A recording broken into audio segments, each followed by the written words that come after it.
అందరికీ నమస్తే అండి. తెలుగుదేశం పార్టీలో ప్రస్తుతం కీలకమైన స్థానంలో అండ్ రాజ్యాంగబద్ధమైన ఉపసభాపతి స్థానంలో ఉన్న రఘురామకృష్ణరాజు గారు ఒక 2 నెలల నుంచి కూడా ఒక స్పెషల్ అజెండాతో పనిచేస్తున్నారు. రాష్ట్ర వ్యాప్తంగా హిందువుల్ని ఏకం చేసే పనిలో ఉన్నారు. అండ్ క్రిస్టియానిటీ అంటే బలవంతపు మత ప్రచారాలు, బలవంతపు మత మార్పిళ్ళు అండ్ అనుమతులు లేని చర్చీలు పెట్టడం, చర్చిలు పెట్టి విపరీతంగా సౌండ్ పెట్టి పాటలు పెట్టడం అండ్ హిందూ దేవాలయాలు ఉన్న చోట కూడా వాళ్ళకు కావాలని మత ప్రచారాలు చేయడం. సో ఇవన్నీ కూడా మన రాష్ట్రంలో ఎప్పటి నుంచో జరుగుతున్నాయి. కానీ దీని మీద బలంగా గళమెత్తే వాళ్ళు ఎవరూ లేరు. ఫస్ట్ టైం రఘురామకృష్ణరాజు గారు ఆ విషయంలో ముందుకొచ్చారు. 2 నెలల నుంచి కూడా ఆయన గళమెత్తుతున్నారు. దానికి కారణం ఆయన నియోజకవర్గంలోని ఆకివీడులో ఒక రామాలయంలో శ్రీరామనవమి రోజు జరిగిన ఘటన. ఆ ఘటన కారణంగా ఆయన ఈ నిర్ణయం తీసుకొని ప్రతిరోజు కూడా దీని మీద ఒకవైపు న్యాయపరంగా ఫైట్ చేస్తున్నారు, మరోవైపు ప్రజలకు చెప్పాల్సినవి చెప్తున్నారు, మరోవైపు అక్కడ ఆలయం నిర్మాణానికి కూడా అన్ని రకాల ఏర్పాట్లు చేసుకొని అనుమతులు తెచ్చుకున్నారు. సో అన్ని రకాలుగాను ఫైట్ చేస్తున్నారు. అయితే ఆయన అక్కడితో ఆగిపోలే. ఆయనకు నిజానికి పార్టీ నుంచి మద్దతు లేదు, అలాగని వ్యతిరేకత లేదు. అతను చేస్తున్న పోరాటానికి పార్టీ ఎంకరేజ్ చేయట్లేదు తెలుగుదేశం పార్టీ, అలాగని అతన్ని డిస్కరేజ్ కూడా చేయట్లేదు. కాకపోతే తెలుగుదేశం పార్టీ సిద్ధాంతాలకు తెలుగుదేశం పార్టీ ఇటువంటి సున్నితమైన వ్యవహారాల జోలికి వెళ్ళరు కాబట్టి, మతపరమైన వ్యవహారాల జోలికి వెళ్ళరు కాబట్టి ఈ అంశాన్ని చూసి చూడనట్టు ఉన్నారు అంతే.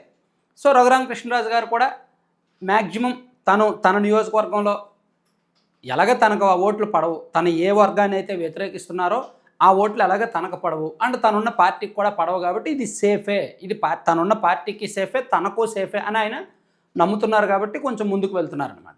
అయితే 2 రోజుల కిందట ఆయన ఒక ప్రకటన చేశారు ఆయన ప్రెస్ మీట్లోనే.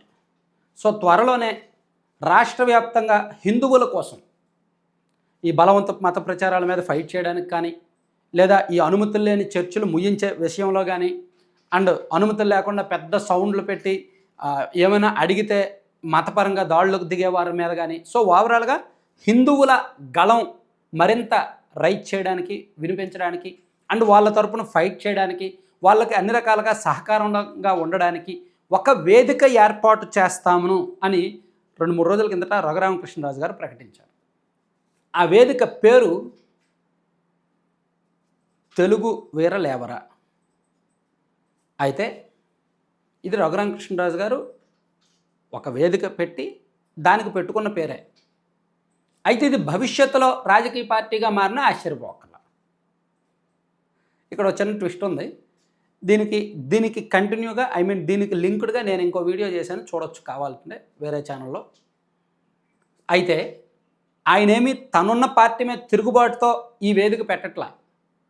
తనున్న పార్టీలో ఆయన ప్రస్తుతానికి కంఫర్ట్గా ఉన్నారు. కాకపోతే ఒక చిన్నపాటి అసంతృప్తి, అసమ్మతి ఉంది. జగన్మోహన్ రెడ్డి గారి మీద ఫైట్ చేసి, వైసీపీ మీద ఫైట్ చేసి, వైసీపీ వ్యతిరేక వర్గాలన్నింటినీ కూడా ఒక చోటకు తీసుకొచ్చి కూటమికి అంత పర్సంటేజ్ భారీ ఓట్లు పడేలా చేయడంలో చంద్రబాబు గారు, లోకేష్ గారు, పవన్ కళ్యాణ్ గారి పాత్ర ఎంత ఉందో రఘురామకృష్ణరాజు గారి పాత్ర కూడా అంతే ఉంది. ఆయన 2020 మార్చి నుంచి వైసీపీకి వ్యతిరేకంగా మారారు. 2019 జూన్లో వైసీపీ అధికారంలోకి వస్తే 2020 మార్చిలో ఆయన ఆ పార్టీకి వ్యతిరేకంగా, అంటే అధికారంలోకి వచ్చిన 9 నెలల్లోనే అధికార పార్టీకి వ్యతిరేకంగా గలమెత్తడం మొదలుపెట్టారు. కాబట్టి సున్నితమైన అంశాలను, అంతర్గత అంశాలను, అనేక అంశాలను ఆయన ప్రతిరోజు రైట్ చేస్తూ వచ్చారు. కాబట్టి ఆయన వాయిస్ సామాన్యులకు చేరువైంది. అయితే ఆయనకు ఎన్నికల సమయంలో టికెట్ విషయంలో కూడా ఆయన కొంత ఇబ్బంది పడ్డారు.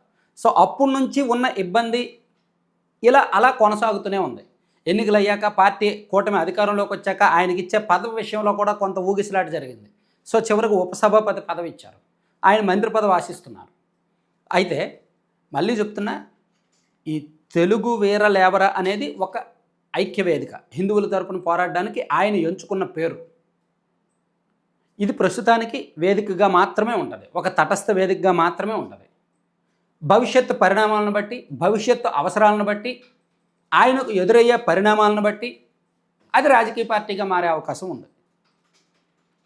ఒకవేళ అది రాజకీయ పార్టీగా మారినా మేబీ ఆయన సొంతంగా ఒక అజెండాతో వెళ్తారా, లేదంటే ఇప్పుడున్న పార్టీతో అదే ఫ్రెండ్షిప్ కొనసాగిస్తారా, ఏం జరుగుద్ది అనేది కాలం సమాధానం చెప్పాలి. ఏదైనా సరే జరుగుతున్న పరిణామాలు చాలా ఇంట్రెస్ట్గా ఉన్నాయన్నమాట. ఈ వేదిక ఏర్పాటు చేయడం కావచ్చు, ఇవన్నీ కూడా. Thank you.